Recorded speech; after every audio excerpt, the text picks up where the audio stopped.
A routine traffic stop becomes a criminal investigation the moment an officer suspects impairment.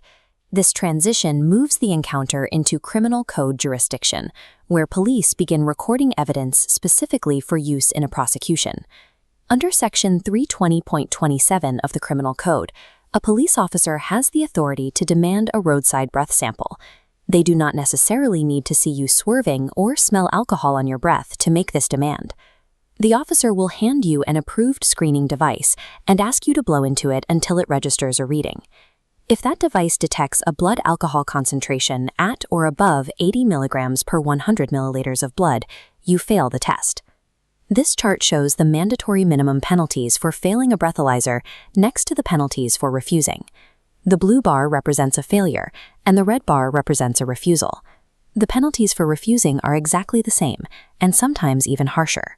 Whether the device reads a fail or you refuse to provide a sample, the roadside investigation ends right there.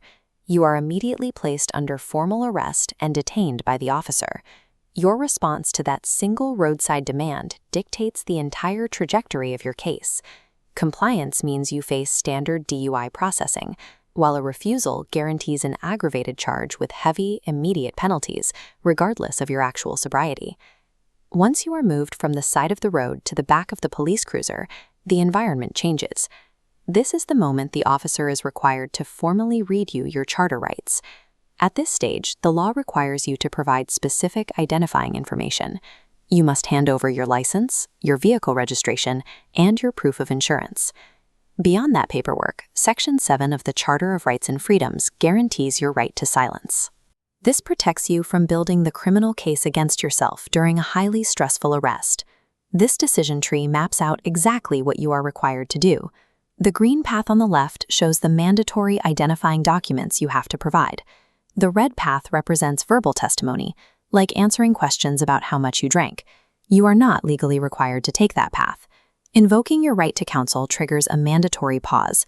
Police must stop questioning you until you speak with a lawyer. After you arrive at the police station, officers are legally obligated to provide you with a phone and a secure private room. They must give you a reasonable opportunity to actually reach your lawyer in confidence. Immediately invoking your Section 7 rights and securing counsel cuts off the supply of roadside evidence. It prevents you from providing the self-incriminating statements prosecutors rely on to secure a conviction. Inside the police station holding area, the immediate question is whether you will be allowed to go home or if you will be held in a cell. Under Section 498 of the Criminal Code, police are generally required to release you as soon as practicable after a standard DUI arrest, provided certain conditions are met. To get that release, you must formally agree to an undertaking. This is a promise to appear in court on a specific date, and it usually includes strict conditions, like a driving prohibition or a requirement to remain within the province.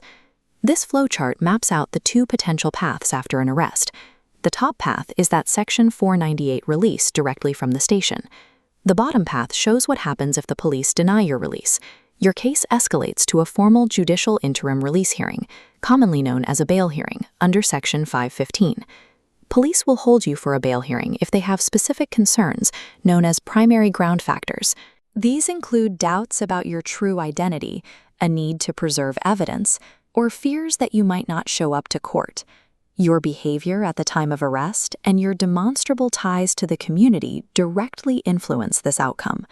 They dictate whether you sleep in your own bed or wait in a cell to face a judge.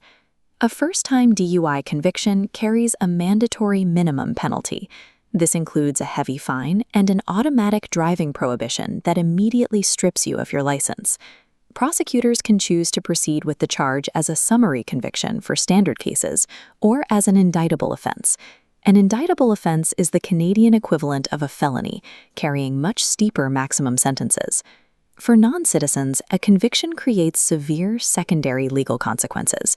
Because the maximum sentence for an impaired driving conviction is high, it can trigger automatic deportation proceedings or render a permanent resident completely inadmissible to Canada. Even for citizens, a criminal record acts as an invisible barrier. It appears on employment background checks and can easily prevent you from crossing international borders, particularly into the United States. Fighting a DUI charge requires specialized legal counsel. A defense lawyer will analyze the strict procedural timelines of your arrest and challenge the technical calibration of the breathalyzer equipment used against you.